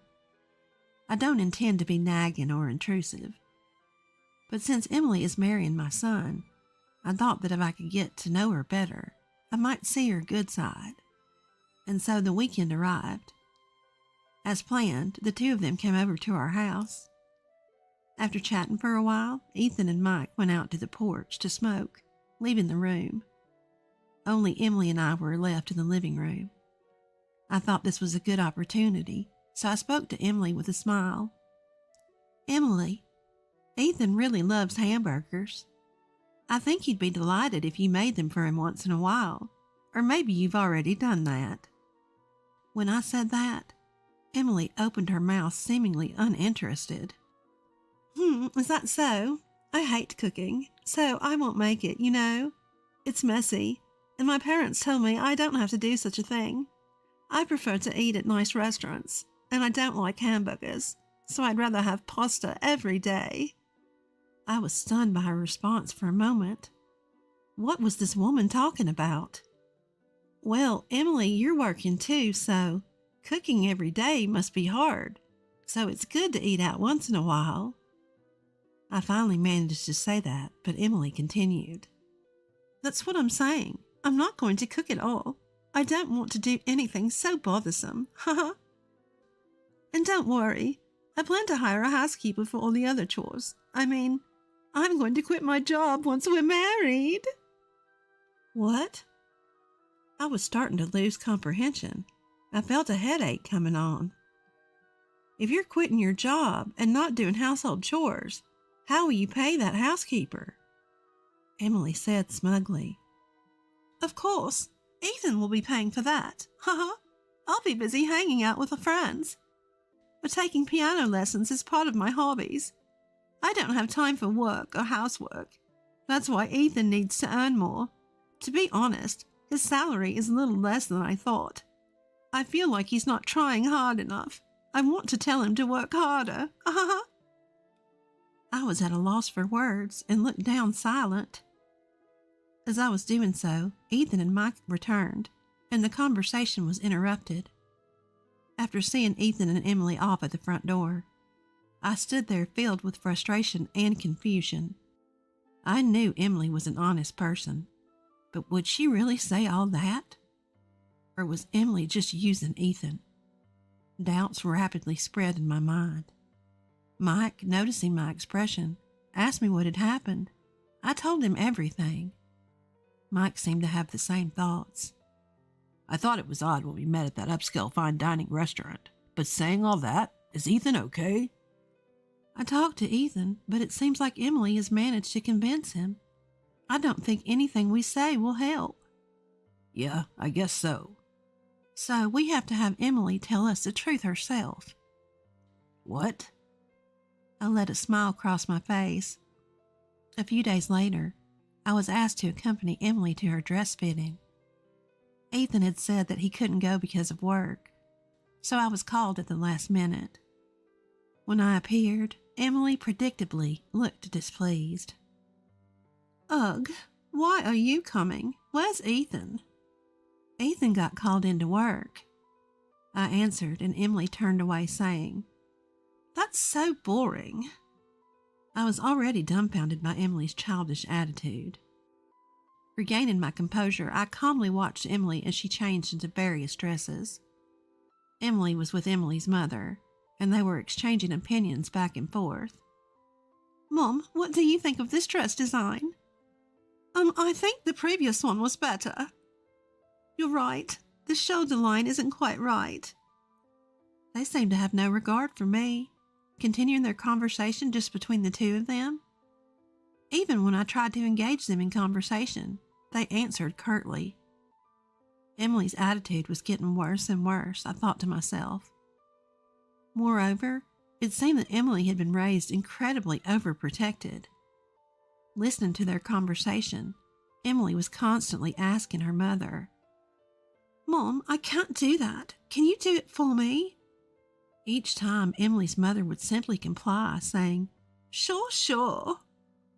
Considering this behavior, it made sense why she didn't cook. "I can't quite let go of the previous dress. Take a picture, will you?" Emily spoke to her mother, but I held up my mobile phone with a smile. "I'll take the picture for you." "Really, Auntie? Do you even know how to use a mobile phone? Make sure to send it to my mobile phone once you're done." Emily was consistently sharp-tongued. I took a few pictures and then sent them to Emily. At that moment, a staff member in charge of the dresses approached me, so I set my mobile phone on the table. "Are you the mother-in-law? This dress is now available at a more affordable price." The staff member quickly started pitching to me. I responded vaguely and brushed it off, but Emily and Emily's mother, thinking I was focused on the conversation with the staff, started talking freely. What they were saying was astonishing. "Thank goodness we found a good cash cow, huh? Really, I'm glad he seems like a nice person." "Yeah, he's a plain and unimpressive guy, but he has a decent income." "His income and education are his only redeeming qualities. With that unfashionable appearance, if he couldn't marry me, he'd be single for life. His only worth is to spoil me after all." "Emily, you shouldn't speak so bluntly, even if he's a stranger." "I say it because he is a stranger. That old lady was showing off too, saying she doesn't need care because she has money. She must be hoarding quite a bit. Anyway, whether there's money or not, I would never do something like caregiving. Changing a stranger's diapers? Absolutely impossible."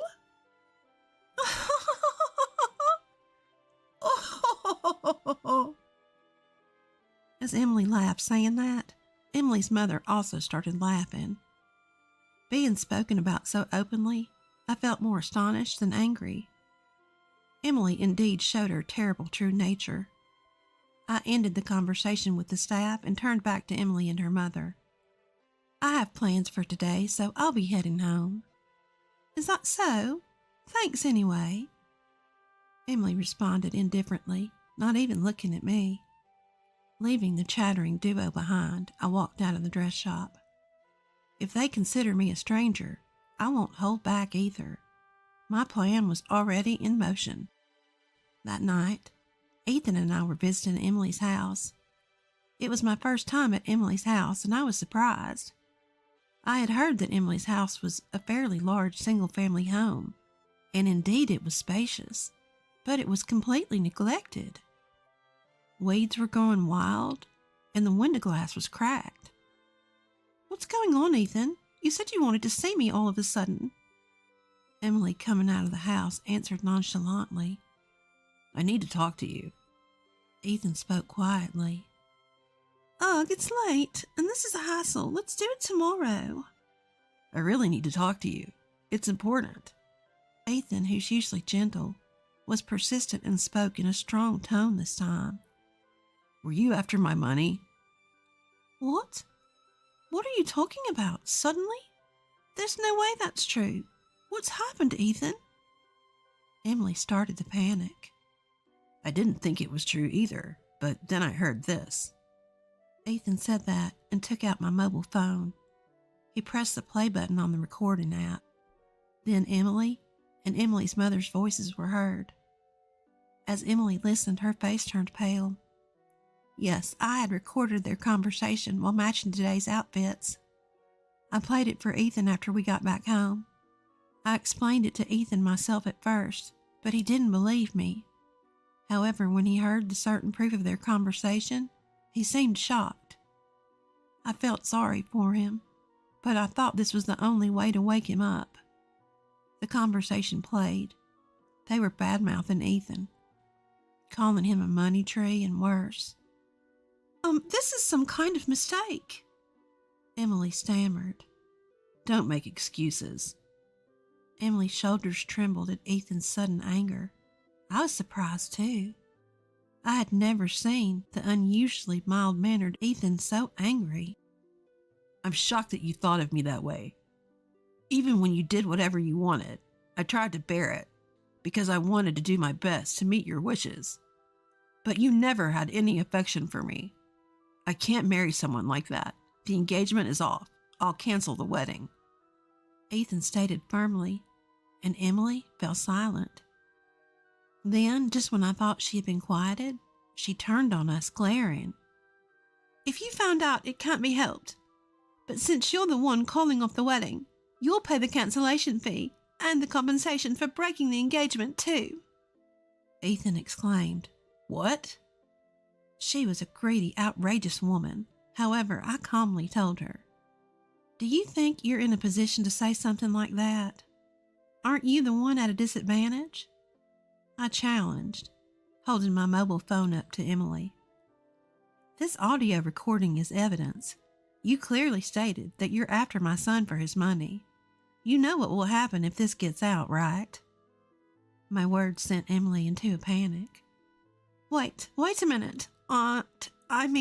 Mother-in-law. Mother-in-law? There's no reason for you to call me that. You're just a stranger in the end, aren't you? I laughed at Emily, who was at a loss for words. As you wish. I'll treat you as a stranger forever. I held back on speaking my mind because I thought you would become Ethan's wife. But if you're a stranger, I can say whatever I want. You're a money-hungry, useless woman. Ethan deserves better than someone like you. Emily's face turned bright red, whether from anger or embarrassment, and she trembled violently. Eventually, sensing something was amiss from our exchange, Emily's parents hurried over to us. What's going on here? I responded with a smile to Emily's mother, who asked with a composed face. This marriage is off. It seems your daughter was referring to my son as a cash cow. We'll be billing you for the compensation for the broken engagement and the cancellation fee for the venue. Emily's parents turned pale at my words and began to stammer excuses. But I had said all I needed to say, and we had no more business in this house. Let's go, I urged Ethan, preparing to leave Emily's house. But before we left, I turned back to her parents and added one more thing. Oh, by the way, it seems you've been neglecting the care of your home. It's unbearable to look at. Perhaps you should focus on that instead of expensive clothing. With those final words, Emily and her parents were left speechless. Without looking back, we briskly left Emily's house behind. After that, Ethan and I quickly sought legal representation and demanded compensation from Emily's family. It was for the compensation of the broken engagement and the cancellation fee for the wedding venue. In such cases, disputes often arise, hinging on he said, she said. But thanks to the recorded evidence, the process went smoothly. We won the case, and Emily's family was burdened with debt. Later on, we heard that Emily's parents' company had already gone bankrupt. They used to be wealthy, living in a large house with a housekeeper and enjoying a carefree lifestyle. But a few years ago, with the economy taking a downturn, her father's company went under. They had been struggling financially, as could be seen from the condition of their dilapidated house. Yet Emily's family couldn't give up their flashy lifestyle. Even after going bankrupt, they kept up appearances, pretending to run a business, and never stopped wearing expensive items. Emily seemed to have hardly worked at all. After her parents' company went under, working outside the home was never an option for her. She tirelessly sought someone who could lavish her with luxuries on her parents' behalf, running around introducing herself to various people in search of a partner. She claimed to be a company president and played the part of a refined lady with her whole family. But her true nature was seen through by Ethan, her finally found partner, and the engagement was called off. After that, she approached various men, but her true identity was always discovered, and now it seems no one wants to associate with her. Ethan heard rumors from acquaintances about how the whole family was in dire straits. As for Ethan's life afterwards, after a few years, he met a wonderful person, and they married right away. She's an honest, kind, and loving woman. With her, there's nothing to worry about, he thinks. Even though a lot has happened, I'm truly glad that Ethan has found happiness. Every time I see Ethan's calm smile, both Mike and I feel a sense of joy. Ma'am, we found your soaked child in the park. It was 1 a.m. on a stormy night when a police officer suddenly showed up at my door. I was totally confused. After all, my 2-year-old daughter was peacefully sleeping in her bed. The officer had with him a little girl, around 4 years old, wearing tattered clothes and looking frail. She stared at me trembling with tears in her eyes. The officer showed me a note the girl was clutching and had my name and address written on it. Could it be? I suddenly hugged the little girl, and a flood of memories rushed back into my mind. I am Susan, a 33-year-old housewife. I live with my husband Michael, who is the same age, and our 2-year-old daughter Sarah. We have a happy life together, but I have a past I'd rather not remember. It was 5 years ago. I got married for the first time when I was 28. My husband was Joseph, my boss at the company where I worked. Joseph was a generous mentor, and I admired his confidence and his ability to put people at ease. When he asked me out, I dated him for about 6 months and happily accepted his marriage proposal. My family also seemed to have a good impression of him. In particular, my sister Lisa, who is 5 years younger than me, was thrilled to have a great brother-in-law. Joseph even told me, I was surprised he had such a beautiful and cute sister. Lisa was indeed adorable, both in looks and personality. When we were little, she would always follow me around saying, Susan, I love you. We were really close sisters. After getting married to Joseph, Lisa started coming over to our new home more frequently. Joseph is so mature. I really look up to him. The guys around me are just kids in comparison. I'm flattered that a cute girl like you, Lisa, would compliment me. I felt uneasy watching Lisa grow fond of Joseph and my husband seeming to enjoy the attention, but my intuition eventually proved correct. One day, they both vanished, hand in hand. They left behind a note saying, Susan, I'm sorry, along with filled-out divorce papers. Life can be dramatic, but who really goes through something like having their husband and sister fall in love? Why couldn't they have just been honest with me? I would have been willing to let Lisa have Joseph. If I could utterly despise them, maybe it would be easier. But in my case, that wasn't how I felt. I filed for divorce immediately, ending my brief marriage within a year. The one who saved me from the depths of despair after being betrayed by my loving husband and sister was my current husband, Michael. We had originally met in a college club. Michael proposed to me 3 years ago after supporting me through my recovery, and we remarried. Our daughter Sarah was born, and life had been peaceful. Then, it happened. Suddenly, at 1 a.m., our doorbell rang incessantly. Despite a raging hurricane outside, I got out of bed after patting my sleeping daughter's head, wondering what on earth was going on. With my husband away on business, I peeked outside cautiously and found a police officer standing there. We found your soaking wet child in a nearby park. What? My daughter is sleeping in her bed right now. That's strange. The child has a note with your name and this address. Could you please open the door to confirm? When I opened the door, standing there were the police officer and a skinny, drenched little girl about 4 years old. She was dressed in tattered clothes. The note she clutched read, Please take care of this child. And the handwriting looked familiar. I couldn't help but kneel down and take her icy cold hand. Tears filled her eyes as she stared at me and shivered. This girl is...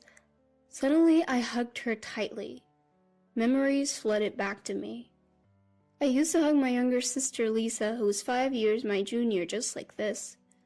The child was the spitting image of Lisa, and there was no mistaking that the handwriting on the note was hers. I told the police, "This child is likely my sister's."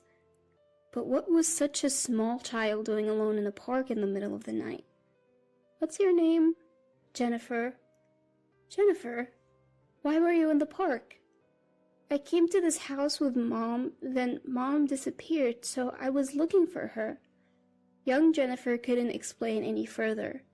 Worried, Jennifer shivers every time the howling wind and rain intensify. I softly assure her, "She's soaked. If I don't get her into a warm bath and change her clothes, she'll catch a cold." I had some larger clothes a friend had given me, which their kids had outgrown. I got those ready for her. While I'm helping Jennifer out of her clothes in the bathroom, I let out an involuntary gasp. Unbelievably, her body has multiple bruises as if she's been pinched and slapped. My heart tightens thinking what she's been through with such a small body. To top it off, she's wearing a handmade charm hanging from her chest over her undershirt. Curious as I am about it, I put it aside for now and get her into the bath. After the bath, when I comb her hair and dress her in clean clothes, Jennifer looks remarkably refreshed and adorable. She's thin, but she strongly resembles my sister Lisa when she was young. I'm convinced Jennifer is Lisa's daughter. I took her into bed, wrap her in a blanket, and hug her. "Rest easy. Good night," I say. She murmurs, "So warm," and, reassured, falls deeply asleep. The next morning, while Jennifer and Sarah are still sleeping, my mobile phone rings. An unknown number. Cautiously, I answer. No one speaks, but I can hear faint breathing. "Lisa, is that you?" "No, it's me, Joseph. Long time. Glad your number hasn't changed, Susan." "It's my ex-husband, Joseph." "What do you want now?" "Strange question, but are you taking care of a girl?" I hesitate, but feign ignorance, recalling last night. "What are you talking about?" "How's Lisa?" Joseph avoids answering and hangs up, saying, "Never mind then." In truth, after Jennifer had gone to sleep, I'd opened the charm and found a letter inside. It read, "Susan, I'm sorry, I know I can't ask for favors now, but please take care of my daughter, Jennifer." Additionally, the letter had shocking revelations that left me trembling with anger. It also provided the location of the bar where my sister works, so I decided to go meet her. I'll leave Sarah and Jennifer with my mom at our family home. Seeing Jennifer, my mom softly holds her and says, "She looks just like Lisa," tears filling her eyes. A week ago, Lisa suddenly called. She said she wanted to apologize in person and asked for your address. So that's how she found me. I had my reservations, but she seemed desperate and kept insisting, so I reluctantly agreed. "I'm sorry." "You did nothing wrong, Mom. Thanks to you, I might be able to help Lisa." "What?" "I'm entrusting these kids to you for that reason." So I left my family home and headed to the bar where Lisa works. It was only a 30-minute taxi ride away. Why didn't she ask for help sooner if she lived so close? I guess Lisa felt she couldn't rely on me no matter how tough things got. The bar was in a quiet corner of the entertainment district. Inside, it was dimly lit and smelled of alcohol and cigarettes. When I asked someone who looked like the owner about Lisa, he called for her right away. Stumbling from the back of the bar, Lisa appeared. The once plump and pretty Lisa I remember was gone. She looked skinny, worn out, and had a sickly complexion. I was lost for words. Lisa, who was still in her 20s, looked like a worn-out woman in her 40s or 50s. "Is that you, Lisa?" "Yeah, Susan, I'm sorry." After she finished saying this, Lisa stumbled and collapsed into my arms. That's when the owner coldly said, "She's not feeling well and can't work. Take her home." Seeing his attitude, I could easily imagine the harsh treatment Lisa had been getting here. I immediately took Lisa to the nearest hospital. The doctor diagnosed her with a severe illness, saying she came too late and doesn't have much time left. Lisa was immediately admitted. Overwhelmed by the news, I returned home and told my mom, who broke down crying. I, too, couldn't hold back my tears anymore. "I'll take care of Jennifer, Mom. Let's support Lisa together."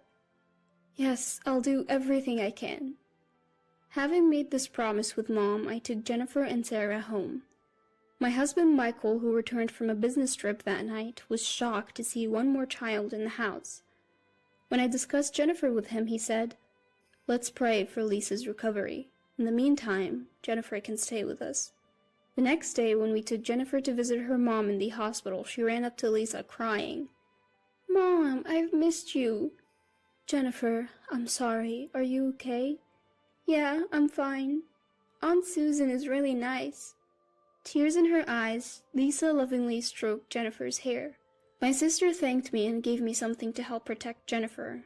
From then on, Jennifer stayed with us, and we occasionally took her to see Lisa in the hospital. After about 10 days, Jennifer, who had been so frail, started to look healthier and even smiled a bit. She grew fond of Sarah, almost as if they had been sisters forever. Just when I was happily watching the two of them play, I got a call from my mom back home. "Joseph just showed up at the house," she said. "I am demanding to know where Lisa and Jennifer are. Hand them over right now." "I got scared and gave him your address. I'm sorry. Get out of there before he finds you." I was hurriedly getting the kids ready to leave when the doorbell rang multiple times. Could it be Joseph already? I peered outside, and sure enough, there he was, face red with anger. Seeing him like this, something in me snapped. Despite Lisa withering away, Joseph looked like he'd put in weight, even getting chubby. I opened the door and Joseph immediately started accusing me. "Heard you got remarried and live in a nice house, enjoying the high life, huh?" "That's none of your business," I retorted. "I know Lisa and Jennifer are here. Bring them out now." "Even if they are, I can't hand them over to you." "I need Lisa to work or we don't have money. Bring her out." At that moment, Jennifer burst out and screamed, "I hate you, Dad. You always bullied Mom." "What did you say, you little brat?" Joseph tried to slap Jennifer, but I immediately stepped in between. "Lisa is in the hospital because of you. She's sick because you forced her to work and didn't allow her to get medical treatment." I had read about Joseph's recent behavior in a letter from Lisa that was inside the charm Jennifer was wearing. When Lisa got pregnant, she and Joseph left home together. Soon after Jennifer was born, they were broke and struggling. Joseph then began verbally abusing Lisa and Jennifer, saying, "This is all your fault." He took all the money Lisa earned from her job at a bar and squandered it on gambling and fun. They were left without even food. Eventually, the stress piled up and Lisa fell ill, but they had no money for medical care. My sister had written, "I won't be able to raise Jennifer if things keep going like this. At least I want to save our child." So she thought it would be best to entrust this matter to me. However, when Joseph heard it, far from showing remorse, he spat out foul words. "Lisa and Jennifer are to blame for everything. They ruined my life. It's only right that they make amends. I don't know what sort of life you've been leading, but you've brought all this upon yourself. It's all your own doing." "No, Lisa came on to me. I had no choice but to get involved. It's all her fault." "You got to be kidding me. You're the adult here, and you took advantage of a young girl like Lisa. You've done terrible things to my sister and Jennifer. I'll have you prosecuted." "You have no proof. Still think so after seeing this?" I showed Joseph pictures of Jennifer covered in bruises, as well as medical reports saying Lisa also had bruises all over her body. Joseph's face changed for a moment, but he soon began to taunt me again. "See? Women are so foolish. Who's to say who caused those bruises? Especially with Jennifer. It could have been her mother." "You're a despicable man. I have more evidence. Take a look at this." I showed him a mobile phone entrusted to me by Lisa. The phone contained audio clips of Joseph spewing abuse and committing acts of violence, providing ample evidence. Suddenly, Joseph lunged at me, trying to snatch the phone away. "Stop it! What are you doing?" At that moment, Michael and the police arrived, raising their voices and pulling Joseph's grabbing hand away from me. Actually, right after receiving a call from my mother, I had contacted my husband and the police. "Joseph, what you've done to my sister and Jennifer is unforgivable. I'll be handing all the evidence over to the police. You better reflect on your actions." Joseph was immediately taken away in a police car.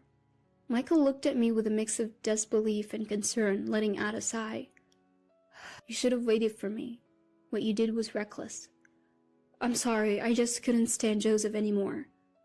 Are you hurt?" As he said this, looking me over for injuries, I felt so grateful that I had married this man. That night, we got a call from the hospital.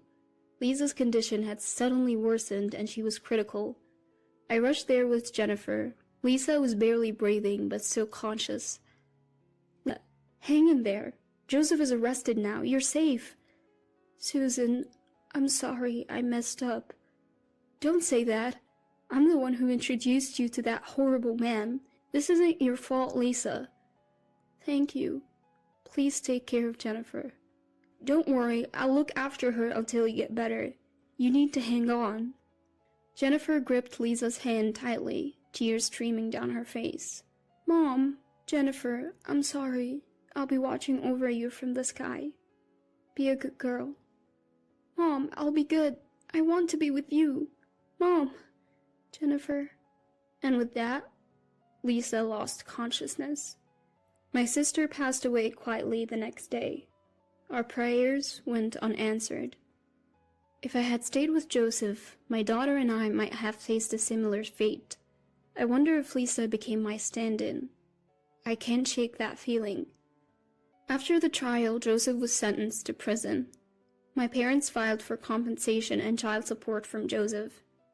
His parents apologized for their son's actions and offered to cover the costs. They promised to make him work to pay them back after his release. Jennifer chose to live with us, so we plan to adopt her. The compensation and child support will be saved for her future. Now, Sarah looks up to Jennifer like a real sister. Seeing them together reminds me of my own sister and me when we were young. I'm committed to supporting both of them as they grow up.